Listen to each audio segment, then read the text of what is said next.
Welcome back to Health Talks. I'm here with Nat and I'm actually talking about a topic that is really close to home for me that I've only recently publicly spoken about, and that's eating disorders. It's something that actually affects so many people, and I think it gets swept under the rug. It totally gets swept under the rug. I have lots of patients that have had a history of an eating disorder, and it's not until I get to the very crux of the situation when I'm like, oh, okay, it makes sense now. You know, they don't have a menstrual cycle, all sorts of skin problems. It's quite amazing how it shows up. And when you have that piece of information, you can piece it all together. Absolutely. And I think that there is so many elements. Me personally, I've experienced both ends of the spectrum. So I was quite overweight and then I experienced anorexia. So I've literally, and binge eating in amongst all of that. And my relationship with food was horrible. I'd go through bouts of, I could fast on water for 10 days. Yeah. Then I would binge eat, and it was it was much more of a mental anguish. Right. That's the only way that I can really describe it. And I found that whenever I went through rejection in my life, like a really bad breakup or something like that, the eating disorder stuff would crop straight back up. For me... So it was something you could control, and that's why you would go back to it? To a certain extent. You know, there's a lot of studies saying that, you know, people that have been through sexual abuse will often have eating disorders as well. So... for me, it brings up a lot of stuff. So it means a lot of things for me. And I feel very lucky that I can talk about it openly now because it's something that I've never been able to talk about.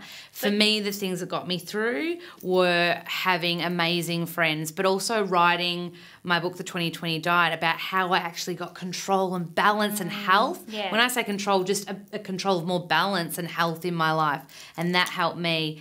But I never really talked openly about having the eating disorder. And it's honestly one of the most debilitating things that people just think, oh, you're a bit stuffed up in the head. It's not that at all. You get hurt and it's a coping mechanism. Right, okay. That's a good way to explain it because you're definitely not alone. There's a lot of women out there that, you know, almost every second patient that I come across. Absolutely. And the same with me, but I can just see what I've, you know, I got myself down to 120 calories a day, 47 kilos, like totally no period. No period especially.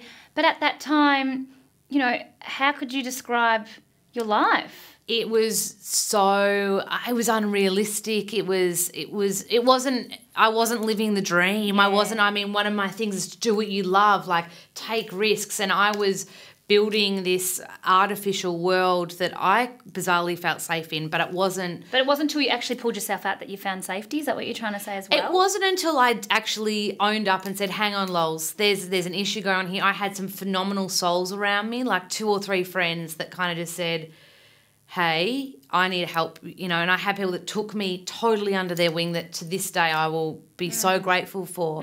But I think my message to the viewers out there is you're never alone. Like I know you think you're alone, but you're not. There's always people that can help you. There are amazing people out there, professionals that can help you as well. And never feel ashamed of seeing a professional. No, because they're there to help you anyway, and you know they treat every case as a case-to-case situation. And I think also as well, thinking about the big picture helped me a lot. So I was like, well, I want to inspire people about health. How can I do that when I'm not inspiring myself to live? So I think that's where the book, like writing a book that inspired me, and that book would help people get to their health goals, whether that be to lose some weight or to find healthy balance, you know.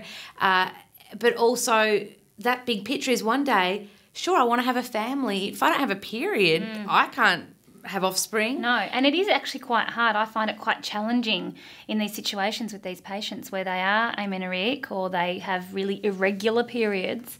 I find it quite challenging to we get there in the end, but sometimes it does take, no, not sometimes, it does take a lot longer to balance the hormones out. Oh, absolutely, because you're so used to, like you were saying and to me earlier, we need protein and fat for hormones, and you're so used to counting calories. If you've had an eating disorder, counting calories, you'd feel that guilty about having fats in your diet, whereas now I'm like, bring on the coconut oil. I love it. And avocados, I can't go a day without them.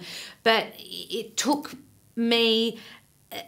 For me, it was a moment of, I think, self-worth and self-love and going, you know what, lols, you are worth so much more than this. And even though rejection and all that is somebody else treating you badly, it's you standing up and going, actually, this has happened to teach me something, and to actually go, I'm worth so much more than this. I want to be the best version of myself, and I want to inspire other people to be the best versions of themselves. So I just really hope that my story can help other people. Absolutely. And like, totally, if people have comments below and want to email in, and, you know, there's a Butterfly Foundation, you know, there's so many places that people can get help out there. And never, ever, ever be afraid of asking for help, because I took help and I'm the biggest, like, no, I can do this on my own kind of person. Yeah. So, and thank you as well for letting me share that story here, because it's something that is, it is. It's a topic that we need to put out there and allow the people to